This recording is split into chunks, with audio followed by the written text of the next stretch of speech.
Part 1. You are about to hear a telephone conversation between a man and a woman about a rental property.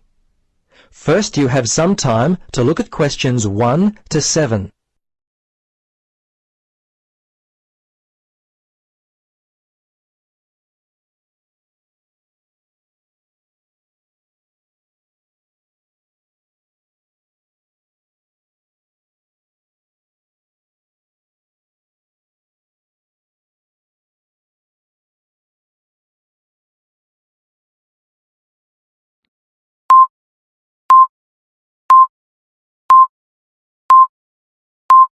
Now, listen carefully and answer questions 1 to 7.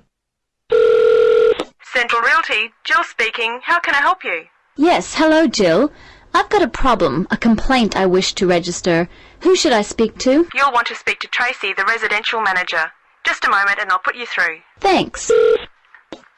Hello, this is Tracy. I understand your rent is going to be increased. Yes, this is why I'm calling. I was told that my rent would not be increased for the length of my 6-month contract, which I signed only 4 months ago. What's going on? Is my landlord allowed to do this? I see. Yes. Okay. That seems strange. Look, can I take down some of your particulars and I'll register a formal complaint to the landlord on your behalf? Yes, sure, that'd be good. Firstly, name and address, contact details. Yes, Jane McSweeney. That's McSweeny. 3 Mauger Street. That's Maugher Street. Windory, 3355. And the phone there?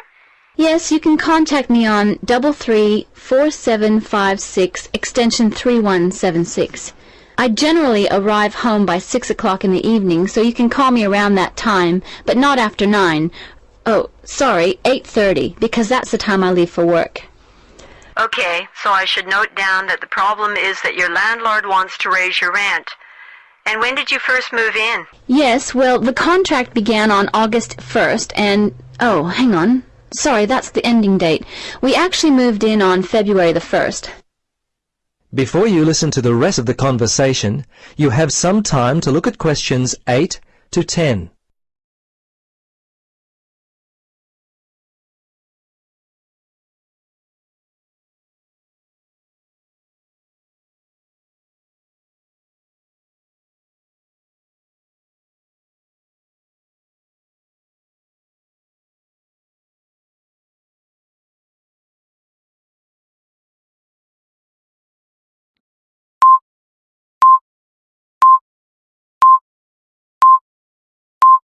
Now, listen carefully and answer questions 8 to 10.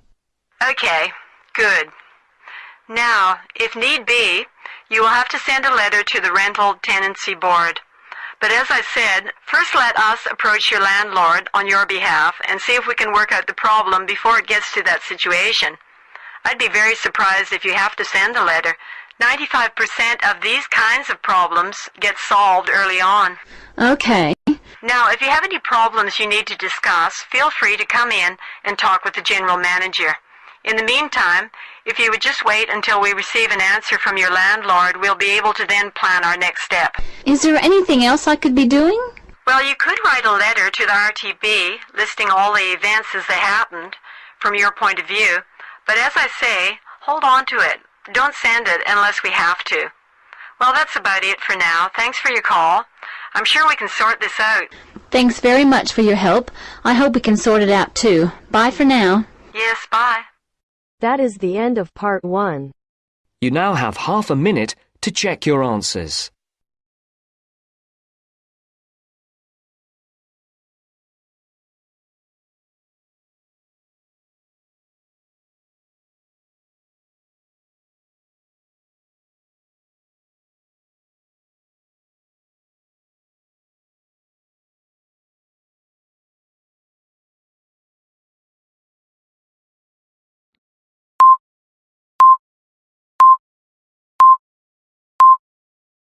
Now turns to Part 2. Part 2. You will hear a speech given by the head of a company to some new employees. Look at questions 11 to 16.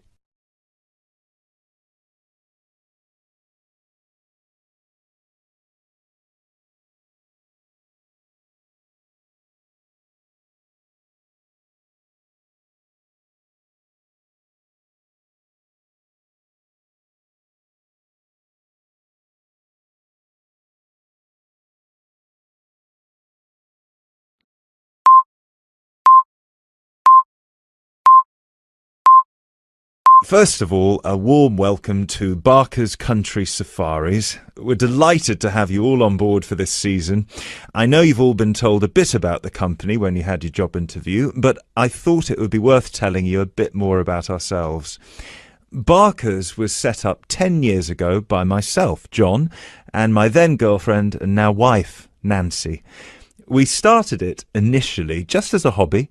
We felt that there was a good opportunity to share our love of the countryside in this part of the world with the many visitors who come here. As you know, most people come for the beaches in the summer, but there is so much more to the region, and this is what we wanted to exploit. Nancy and I were born near here, and as teenagers we went climbing, kayaking, whitewater rafting, potholing, and just straightforward walking. This district is in our blood, and we love it. While we were still at university, we started taking small groups of visitors out into the national park in Nancy's brother's old Land Rover. We'd drive them around the back lanes and into the forest. We'd also organise rock climbing tours for friends of friends. Then, each year, without us having to advertise, people came back to us to ask for more excursions and trips. So, 5 years ago, we gave up our other jobs to focus full-time on Barker's Country Safaris. Now, 2 years after that, we set up the activity tour part of the business, and 1 year ago, we expanded into organising activities for school groups during term time. Obviously, this was a massive challenge with all the health and safety requirements, but it's proving a great success. You now have 30 seconds to look at questions 17 to 20.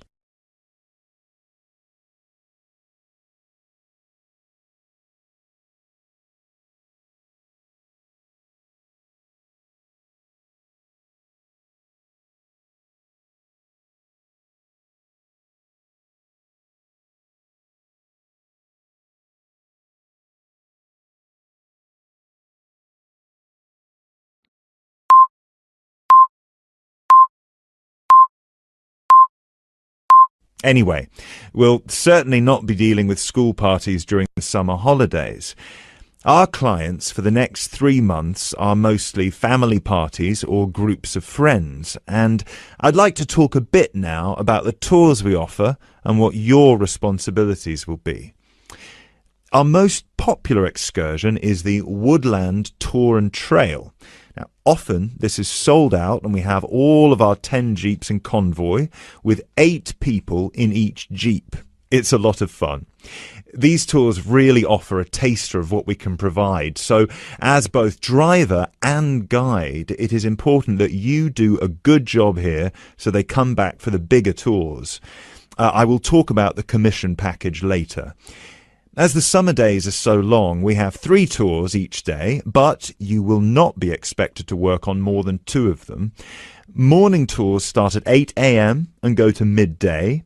Afternoon tours are from 2 p.m. to 6 p.m. and then evening ones 7 p.m. to 11 p.m. All the tours follow the same route, and you should have made yourselves familiar with all the key information. This was provided to you in the information pack you were sent when you accepted the job offer. This is important, so if you haven't had time yet, please do so now.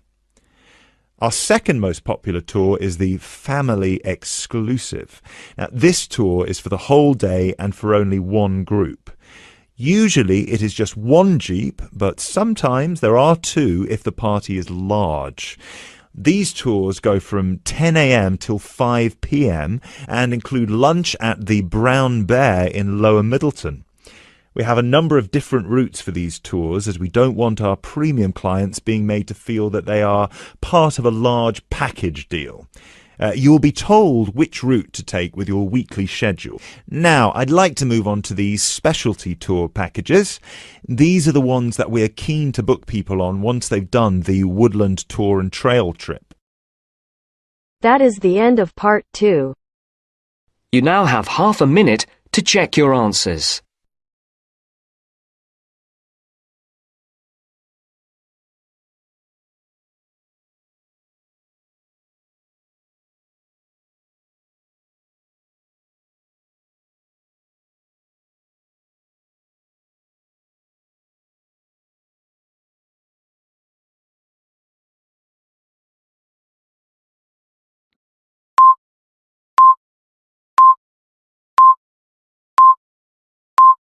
Now turns to Part 3.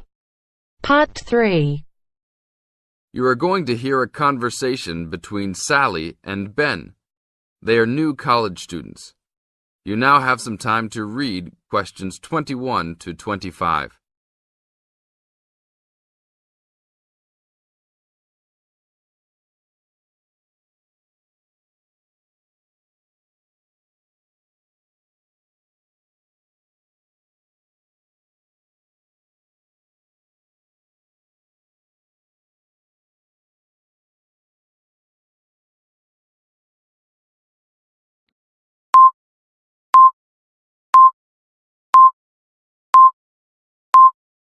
Now, listen to the first part of the conversation and answer questions 21 to 25. Hi, Ben. Sally. How are you?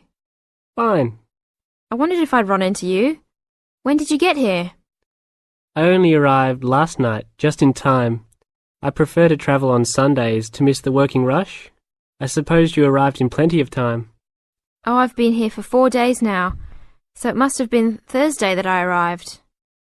I like to have a good chance to look around and settle in. I should have come earlier too. I'm hoping to get a part-time job. Well, you've no time today, I suppose. Do you still plan to be an architect? Yes, it's what I've always wanted to do. And you were planning to do economics, weren't you? Yes, I was, but now I've decided on psychology instead. How many textbooks do you have to get? I've been given this long list, and I'm sure they'll cost a fortune. See? That looks a lot. It's longer than my list. Well, it's 14 all told. So I might use library copies instead of buying some of them. What about you? I'll probably buy the whole lot of mine because I only have 5 on my list, although I'm sure there are many more I'll have to read. Luckily, we don't have to read them all straight away. Have you got your class timetable yet? It came with the book list. When do your lectures start? Tuesday. That's tomorrow. How about yours? Oh, I've got an extra day, the day after yours start. Now you have some time to read questions 26 to 30.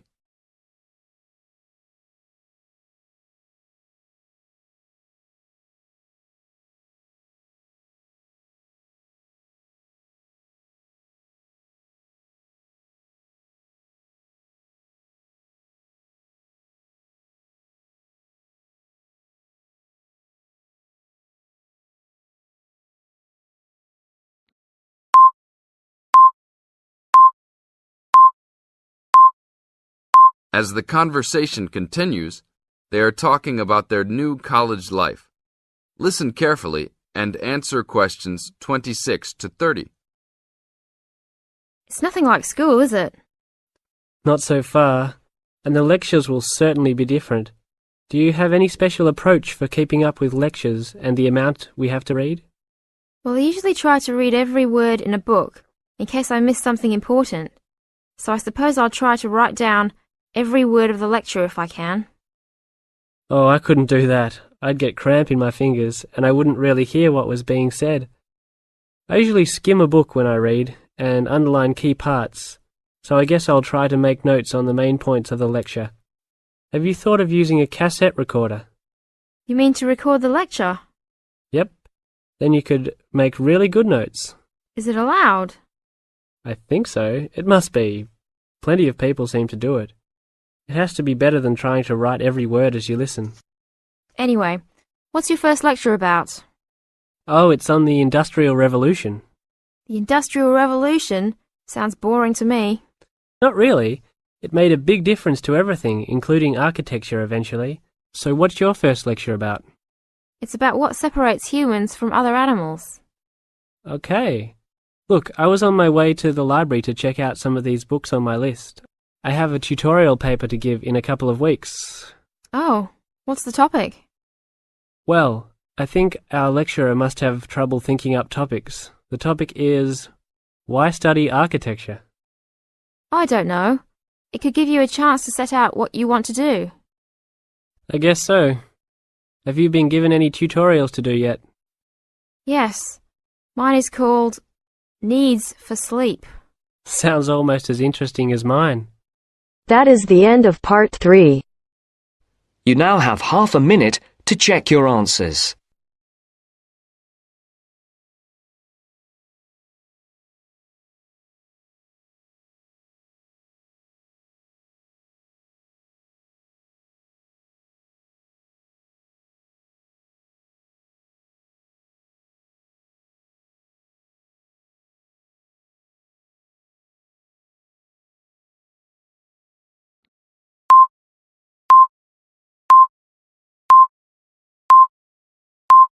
Now turns to part 4. Part 4. You will hear a lecturer talking about dust storms. First, you have some time to look at questions 31 to 36.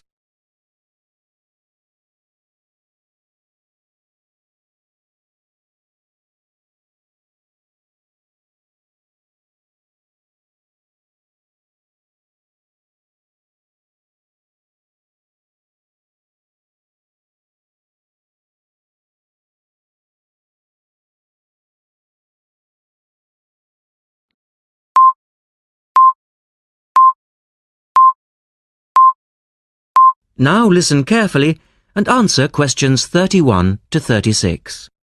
In the last lecture, we looked at the adverse effects of desert dust on global climate. Today, we're going to examine more closely what causes dust storms and what other effects they can have. As you know, dust storms have always been a feature of desert climates, but what we want to focus on today is the extent to which human activity is causing them. And it's this trend that I want to look at, because it has wide-ranging implications. So, what are these human activities? Well, there are two main types that affect the wind erosion process, and thus the frequency of dust storms. There are activities that break up naturally wind-resistant surfaces, such as off-road vehicle use and construction. And there are those that remove protective vegetation cover from soils, for example, mainly farming and drainage. In many cases, the two effects occur simultaneously, which adds to the problem. Let's look at some real examples and see what I'm talking about. Perhaps the best-known example of agricultural impact on desert dust is the creation of the USA's Dust Bowl in the 1930s. The dramatic rise in the number of dust storms during the latter part of that decade was the result of farmers mismanaging their land. In fact, choking dust storms became so commonplace that the decade became known as the Dirty 30s. Researchers observed a similar but more prolonged increase in dustiness in West Africa between the 1960s and the 1980s, when the frequency of the storms rose to 80 a year, and the dust was so thick that visibility was reduced to 1,000 meters. This was a hazard to pilots and road users. In places like Arizona, the most dangerous dust clouds are those generated by dry thunderstorms. Here, this type of storm is so common that the problem inspired officials to develop an alert system to warn people of oncoming thunderstorms. When this dust is deposited, it causes all sorts of problems for machine operators. It can penetrate the smallest nooks and crannies and play havoc with the way things operate, because most of the dust is made up of quartz, which is very hard. Another example. The concentration of dust originating from the Sahara has risen steadily since the mid-1960s. This increase in wind erosion has coincided with a prolonged drought, which has gripped the Sahara's southern fringe. Drought is commonly associated with an increase in dust-raising activity, but it's actually caused by low rainfall, which results in vegetation dying off. In the second part, the speaker talks about the drying up of the Aral Sea. Look at questions 37 to 40.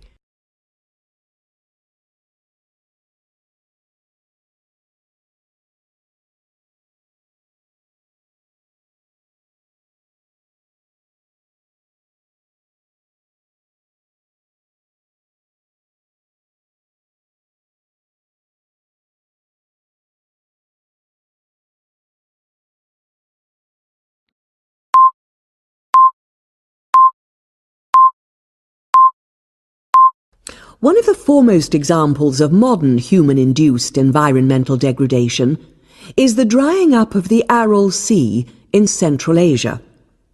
Its ecological demise dates from the 1950s, when intensive irrigation began in the then Central Asian republics of the USSR. This produced a dramatic decline in the volume of water entering the sea from its two major tributaries. In 1960, the Aral Sea was the fourth largest lake in the world, but since that time it has lost 2/3 of its volume. Its surface area has halved, and its water level has dropped by more than 216 meters. A knock-on effect of this ecological disaster has been the release of significant new sources of wind-blown material as the water level has dropped. And the problems don't stop there. The salinity of the lake has increased so that it is now virtually the same as seawater. This means that the material that is blown from the dry bed of the Aral Sea is highly saline. Scientists believe it is adversely affecting crops around the sea because salts are toxic to plants. This shows that dust storms have numerous consequences beyond their effects on climate, both for the workings of environmental systems and for people living in drylands. That is the end of part 4. You now have half a minute to check your answers.